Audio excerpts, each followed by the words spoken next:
pangalan mo? Marivic Flores ako. Good morning sa inyong lahat. Ilang taong ka na?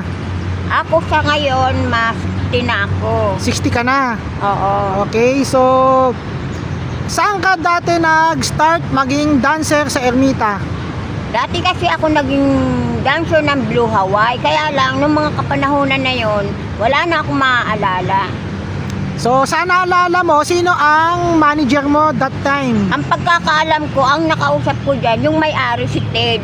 Pero hindi ko alam kung ano apelyido niya. Basta si Ted talaga ang pangalan niya. So si Ted siya, si Ted. Anong itsura ni Ted? Para siyang kuba, ganon. Para siyang kuba. Oo. So parang kuba si Ted. Ayun ang naaalala ni Marivic. Anong ginagamit mong pangalan nung time na nasa Blue Hawaii ka? Basta ang ginagamit ko, Marivic talaga. Marivic. Oo. Ang tunay mong pangalan ay Marivic Flores. Marivic Flores. Oo. So hindi ka naggagamit ng Sonia. Pero ginagamit ko lang yun sa pangangailangan ko kasi yan ang tunay ko talaga. Alias ko lang yung Marivic na yan mula nung lumayas ako sa mga magulang ko. So dumating ka sa Ermita nung araw, nagsayaw ka 19 sa naaalala mo? Wala akong maaalala kasi ang naalala ko lang noon, mga bata pa ako noon. Pero bago ako napunta ng Ermita, ito talaga ang kasaysayan ko. Luneta talaga ako bago ako dumating dito nang gagaling ako ng probinsya. So luneta ka talaga? Oo, luneta talaga ako. Sa base sa kwento mo sa akin, sabi mo dumating ka ng Ermita Blue Hawaii 1982. Sabi mo sa akin before nung pandemic. Naalala mo ba yon? Hindi ko na kasi matatandaan yon dahil kasi dito na talaga ako tumagal. Tapos, mula nung marami ako nakilala rito, sinasama nila ako sa Ermita. Oo. So yung nagsasama sa yung babae, nasaan na yun? Ay, wala na akong, siguro, maaari na sa ibang bansa na sila. Sila yung siniwerte, sila yung nakapag-asawa ng foreigner. Dancer na sila bago mo pa sila maging kaibigan? Ay, hindi sila naging dancer. Basta yung mga tambay-tambay nila, hanggat nandun ako sa kanila, nakikisama ako sa kanila, meron silang kinakasamang mga foreigner. Parang hostess, ganon. Parang ganon. Kasi pagka hostess, hindi naman nagsasayaw yun, di ba? Hindi naman sila nagsasayaw. Yung mga tambay-tambayan lang namin yung mga panahon na yun. So, sa naaalala mo, sino ang mga naging kaibigan mo sa Blue Hawaii dati na naaalala mo?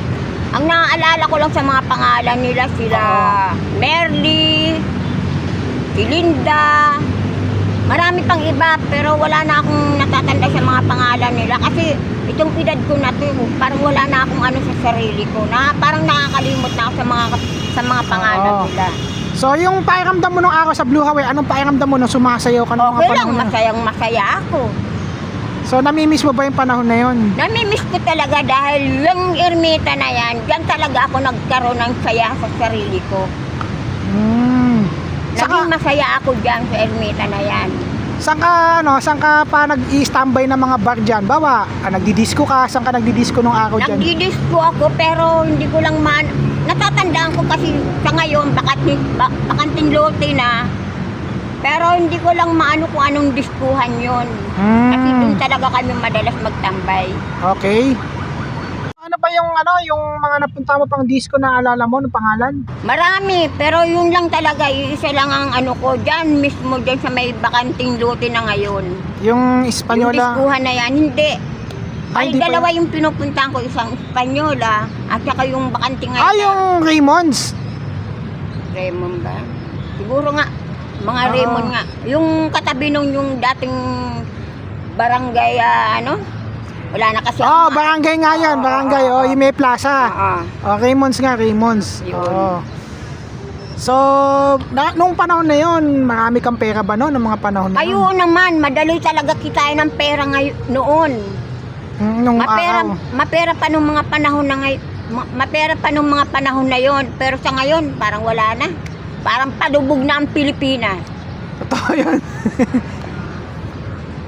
Ilang taon na yung nakasama mong foreigner nung araw? Matagal na. Maraming taon na kasi bata pa ako noon. Marami na akong kinakasama mga foreigner. Sa ngayon, parang wala na ako nakikita ng mga foreigner. Meron naman dito, kaya pag binati mo, parang na sila, parang mga suplado na sila. Pero hindi sila yung mga naging boyfriend mo noon? Hindi. Hindi na sila, mga bagong foreigner na sila. Mga bago ngayon, yung mga namamasya lang sa ngayon. So, sabi mo sa akin, marami kang napasukan na hotel na natulugan nung panahon ng Ermita. Oo. Ano-anong hotel yun? Lahat ng mga kondo na yan, mula dito sa may, Manila Pavilion. Yan, dyan. Hanggang dun sa may papunta ng, Ross Boulevard? Oo. Ay, yung ito, mga bago lang yan, wala pa yan. Yung mga datihan talaga, natirahan ko na lahat yan, yung mga nandyan. Ito ngayon, mga bago lang yan, hindi ko pa naan yan. Yan, yung mga Wala building pa na yung yan. mga yan. Oo. Pero ito na lang talaga Manila Hotel na hindi ko talaga napasukan. Manila Hotel lang hindi mo napasukan. Oo, yan lang talaga Manila Hotel na hindi ko pa napasukan. So yung sabi mo sa akin kanina, napuntahan mo na yung Mabini Mansion, di ba? Oo, Yung- ang dami. Mabini Pension. Ayan, oo. Mabini Pension. Natirahan ko din yan. Okay, so Tapos San Carlos, at saka yung Casablanca. Ay, Casablanca ba yun? Oo, yung sa may harapan ng Robinson. meron dating hotel dun no? Oo. Wala na rin ngayon, di ba? Oo, may mga foreigner dyan, marami dyan. Yun, tama yung ano mo, tapos saan yung sinabi mo sa akin nung pandemic, sabi mo ihuhulog ka ng foreigner sa building. Ay, oo. Dahil yung Ano foreigner nag-addict ba? Parang nakasiro? Ano naman kasi yun yung parang sadista, nananakit ng babae, pero hindi ko kasi akalain na ganun ang niya, ganun ang pagkakakilala ko sa kanya. Yung pala yun, marami na palang sinaktan ng mga babae yun. Kaya, kahit na pumunta ako doon sa 5 ng sa may UN, parang hindi nila mahuli-huli yung foreigner na yun. Kasi sadista siya. Alam ng mga pulis na ganun siya. Nambubuhos ng yung pinakuluan ng mantika, binubuhos talaga sa mga kababaihan pag may nakukuha siya ng mga babae. Ako lang hindi lang nangyari sa akin yun dahil kasi pinangunahan ko na dumaan talaga ako sa bintana.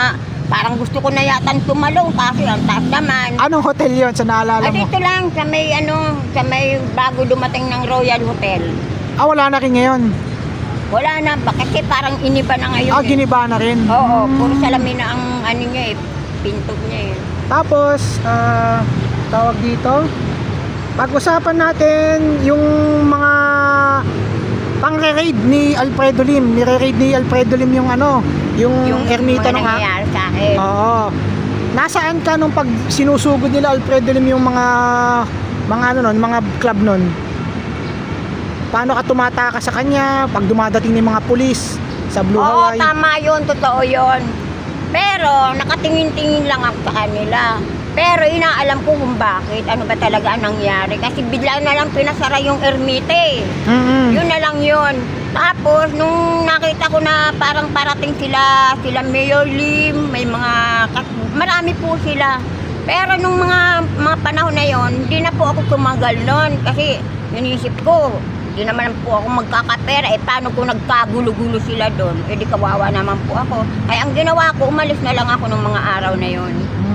So, nung 1992, sabi mo hindi ka na pumapasok ng hindi ka na nagka-club nung kasi may pamilya ka na. Oo. Nandito ka na lagi sa Luneta. Oo, totoo So, yun. tawag dito, nakita mo, nasaksihan mo nung 1992 yung nangyari sa Ermita nun. Oo. Pakikwento naman sa mga manonood natin. Oo, totoo yun. Sige, kwento mo anong nakita mo nung time na yon. Parang parating yata sila Mayor Lim, pero ang dami nila. Okay. Pagdating mismo ng Ermita, nandun po sila, nagumpuk-umpukan po sila. Tapos yung mga taga dyan sa Ermita naman, nagsibaba. Yung iba naman, mga nasa bintana na. Basta yun lang po ang naaalala ko. Parang muntikan silang magsalpukan, ganun. Parang ganon. Alam mo ba yung napanood ko sa pelikula ni Alfredo Lim, yung gumanap si Eddie Garcia, yung sabi niya na nung tumatakbong mayor si Alfredo Lim noon, alam mo yung bakery dito, di ba? Sa may Padre Paura. Oo. Di ba, andyan pa rin hanggang ngayon. Oo. Sabi sa akin ni Luningning, bahay daw yung dati ng mga pukpuk at ng mga dancer nung araw. Tama ba yun? Ay, wala na akong alam dyan. Basta ang naano ko lang yung mga club lang. Oo. Yun lang ang nadadaanan ko. Pero hindi na po ako hindi ko na tinitinan yung mga nakatulad sa taas. Basta yung mga club lang ang Okay. dinadaan. So ito na, di yung nangyari ganito. Dumaan daw si Alfredo Lim doon. Sabi ni Luningning, hindi niya nakita ko sa pelikula eh. Ayun. Binura daw si Alfredo Lim. Ina mo, sabing ganon, hindi ka mananalo. Sabing ganon, hindi Ayun ka ang namin... pagkakarinig ko. So totoong nangyari talaga yon, yung sa Nangyari pelikula. talaga yon, pero yun talaga ang pagkakarinig ko. Kasi nakatayo lang ako habang nakatingin ako sa kanila at pinapanood ko po sila. Baka sabi kong gano'n magkakagulo yata. So matatapang pala yung mga mga babae ng ermita nung araw, pinalagan si Alfredo Lim. Hindi naman, kasi hindi naman lahat. May mabuting tao, may masamang tao. Oo. Ganun lang naman yan eh. Pero kung mga panahon na yun nangyari na nagkakagulo-gulo na sila, mismo nakikita ko dapat. Sa ngayon di eh. So Wala naman po ako nakita doon. So time na yun, di ba? Yung sa Isaiah Hotel, nagsasalita si Alfredo Lim na na ang mga kababaihan, binababoy ng mga foreigner, ay ng kwento ni Alfredo Lim sa stage nun, di ba? Doon sa may Isaiah Hotel, nandoon ka rin nun. Nanonood Wala ka nun. na ako noon, pero narinig ko lang yun sa mga kwento-kwento ng mga tao. So totoo pala yung minura pala si Alfredo Lim ng mga babae Ayun sa ang pagkakarinig ko. Minura Oo. talaga siya ng mga kababaihan Oo. doon. Dahil kasi gusto nila isara na talaga ang club. Si nagkwento sa si Luningning, sabi niya, yung mga babae daw yun, mga taga firehouse daw yun. Mga taga-club yun, mga nagtatrabaho sa Oo. club yun. Okay, so nag-start ka 1982, tama ba sabi mo? Tapos natigil ka nung nagkaanak ka na. Oo. Nung time na nasa ermita ka, naranasan mo ba yung ma-rape ka? Kagaya ng ibang kwento ng mga ibang babae sa ermita, pinagtangkaan silang rape ng ibang lalaki or mga foreigners, mga ganon. May nangyari na yung nakakatakot na pangyayari sa buhay mo nung nasa ermita ka? Wala. Ang nangyari lang sa akin ng mga panahon na yon, ipinasa ako, binugaw ako dun sa mga foreigner na yan. Yun lang ang pagkakaalam ko sa sarili ko. Pero nung nangyayari sa akin na nirip ako, wala. Wala pang nangyari. Binugaw talaga ako. Bali Binugaw ako sa mga foreigner. ang nakakatakot na nangyari sa'yo, yung hinabol ka ng sadista. Labog lang. Yung mga sadista. Yan lang po ang nangyari sa akin. Okay. So, ano yung nakita mong mga modus nung araw sa ermita nun? Modus sa mga kababaihan nung araw, mga panloloko sa foreigner. Wala naman akong alam sa mga ganyan. Kundi ang inaalam ko lang kung paano ako mabuhay sa sarili ko. Pero yung mga sinasabing mga atibanggang, wala po akong alam dyan. Yung atibanggang. Pero naano mo na yung mga atibanggang, yung mga naglalagay daw ng gamot sa mga foreigner nun. Totoo yun. Pero narinig ko lang din yun. Kasi takot naman din ako makipag-ano sa kanila. Kaya nga ayaw ko makipagkaibigan dahil ayaw ko yung masangkot ako sa mga pasong mga ganyan. Okay. Nung time na nasa ermita ka, nababagansya ka na rin ba sa paligid ng ermita? Nakukursunadahan ka ba ng mga pulis? Kasi syempre, that time maganda ka eh. Totoo yun. Takaw huli talaga ako nung mga panahon na yon. Kasi pagka nagkahulihan, bagansya sa ermita, bagansya dito, wala talagang tigil ang kahulihan nung mga panahon na yon. Kaya kung minsan madalas talaga akong mahuli, bagansya lang. So nung time ba na yon, tawag dito, nalungkot ka ba nung ipinasara ni Alfredo Lim yung ermita? Oo naman, malungkot, napakalungkot. Dahil nandyan ang lahat ng kasayahan ng ermita. Nang mawala na, naisara na, wala na. Wala na, naging malungkot na ngayon. So, anong masasabi mo ngayon sa mga sa mga manager mo, sa may-ari ng Blue Hawaii? Kamustahin mo sila kung nabubuhay pa sila? Si Sir Ted mo. Napapayak ko rin. Naalala ko kasi yung mga dati ko na mga nakasama ko sa buhay, na sila yung nagbigay sa akin ng swerte. Pero hindi ko naman hinawakan ng maayos yung mga binigay nila sa akin na pera. Naging malikot ako dun sa mga callboy na yan. Kaya pag nagkapera ako, pero hindi naman ako naging madamo. Mapagbigay naman din ako. Sino yung mga taong nagugutom dito? Pag kumita ako, nagbibigay ako sa kanila. Pero ang pagkakamali ko lang, sa laki ng kinita ko, nawala din lahat yun. Kaya ito ako ngayon. Balik dito pa naman. Wala na. Ito na talaga. Wala na yung nangyayari sa mundo natin. Puro pahirap na lang. Hindi na kagaya ng dati na hindi ako nangawala ng pera. Madali tayo ng pera nun. Pero sa ngayon, pahirap na. Wala na talaga. Yung mga nagtatrabaho sa club na sana naman ikabubuti nyo, mag-ipon kayo kasi hanggat bata pa kayo. Huwag nyong antayin na pagdating ng panahon, tumanda rin kayo, nakatulad ko, na wala rin nangyari sa malaking pinagkitaan ko. Hindi lang milyones ang kinita ko sa pera na yung mga padala sa akin ng mga foreigner nung mga panahon na yon. Kaya kung meron kayong mga kinakasama, mag-ipon kayo hanggat bata pa kayo.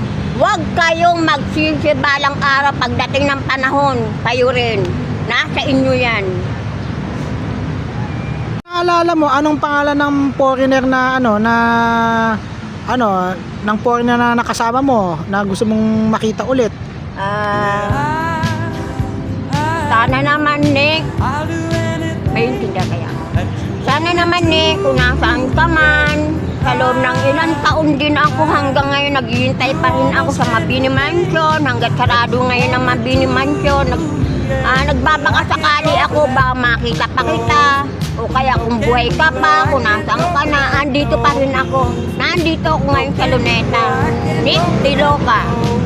So, Nick De Loca, ang pangalan ng kanyang boyfriend nung 80s ba? 90s? Amerikano yun. Amerikano yun. Australiano yun. Australian. So, Nick De Loca, kung nabubuhay ka pa, andito lang siya sa Luneta. Nag-aantay lang siya sa pagbabalik mo sa Mabini Mansion. Itong si Nanay Marivic. Ayan.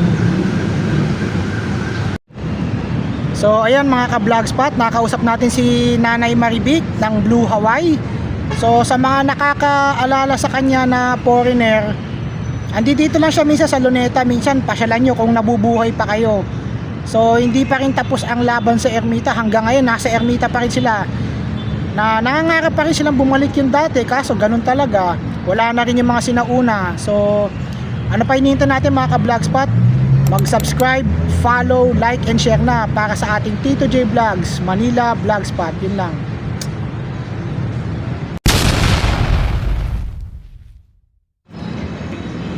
Hello, good morning